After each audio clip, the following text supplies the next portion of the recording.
Hi and welcome to today's vlog. I'm so pleased that you're able to join me. It gives me a great blessing to know that people listen to these videos that I'm creating. And I want to begin today by asking you a question.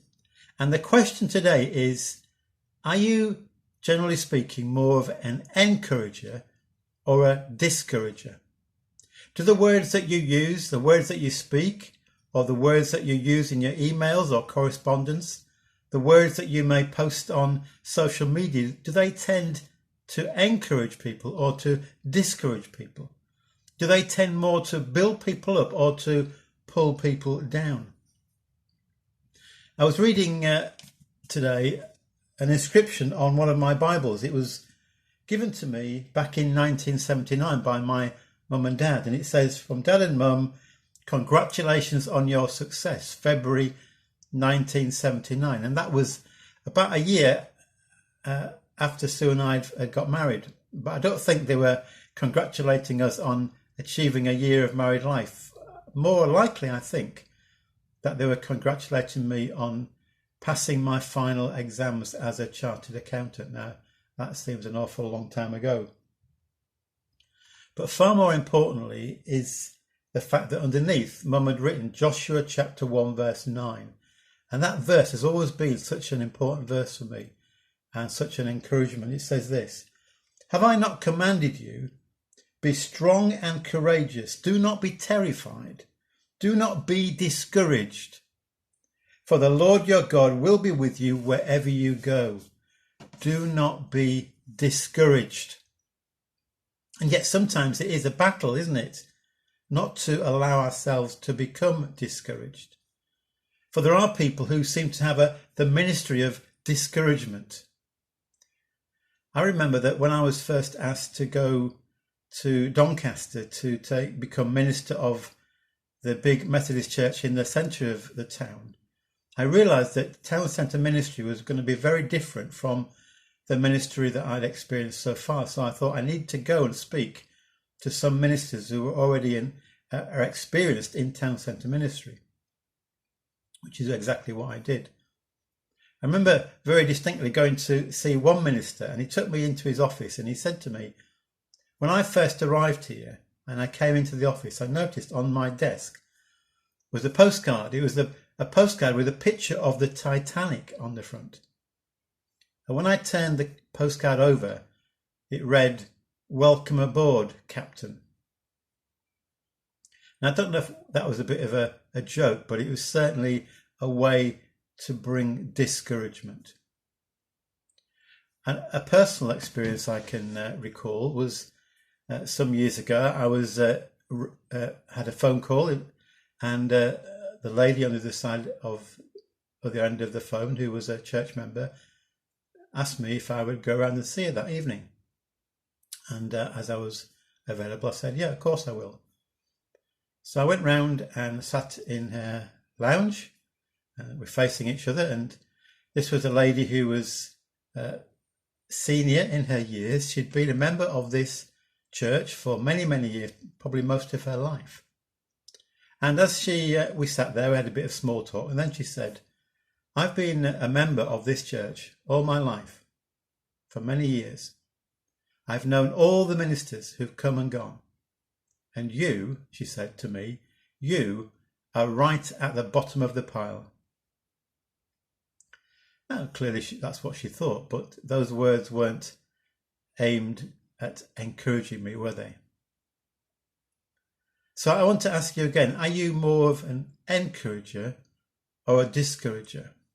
And it's my firm belief we need far more encouragers in the world today, because we can easily become discouraged when people speak against us, say things that hurt us.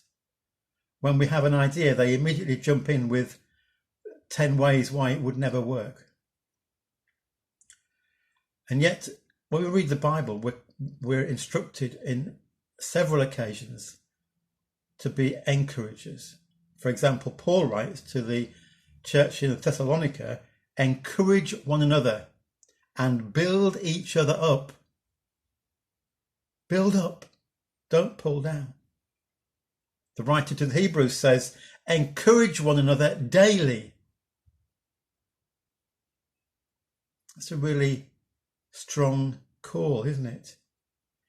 And a lady called Elizabeth Harrison said this: those who are lifting the world upward and onward are those who encourage more than criticize.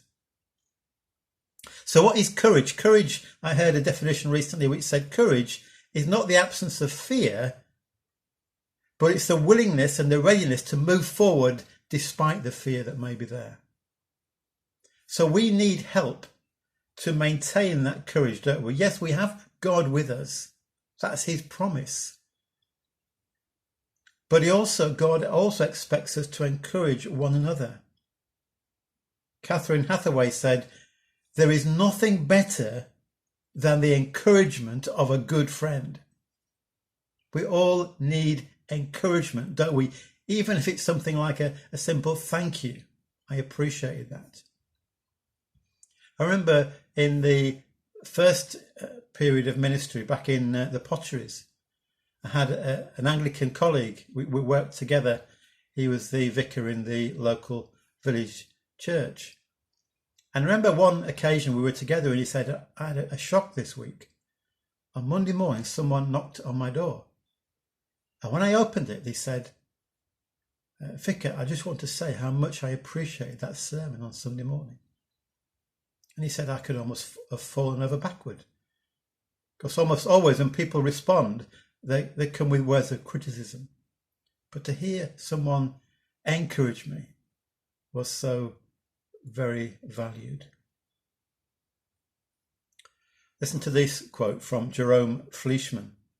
Most of us, swimming against the tides of trouble the world knows nothing about, need only a bit of praise and encouragement, and we will make the goal. So don't be like the parent whose child came home with a result of 99 out of 100 in his maths test. And the parent said, yes, but what did you get wrong? Don't criticise unnecessarily. Don't pull down. Build up. Encourage with your words.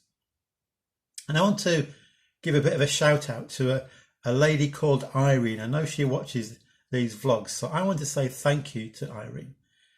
In this period of coronavirus, when we've had this lockdown, Irene has been such a great encouragement. She, every day on our WhatsApp group, she sends her greetings, an upbeat, and encouragement, and asking people how they are. She often posts very appropriate worship songs that to really encourage each one of us.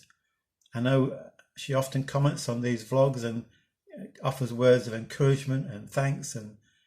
And Irene, I want to say your ministry of encouragement has flourished and been a great blessing in these times. But I know there are others too, and I'm grateful. But let me repeat that question that I began with. Are you more of a discourager or an encourager?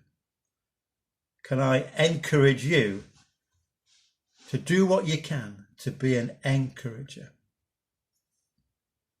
So thank you for listening to that. Let me just finish by, in case you're wondering, telling you what's on my t-shirt. This is a t-shirt I designed quite a number of years ago. Surprisingly, it still fits me. And it sums up what I feel is the heart of what it is to be a disciple of Jesus. On top of that red line, it says the Jesus way. And then underneath, it says three things. Stay close, listen, do it. God bless you. Have a great day.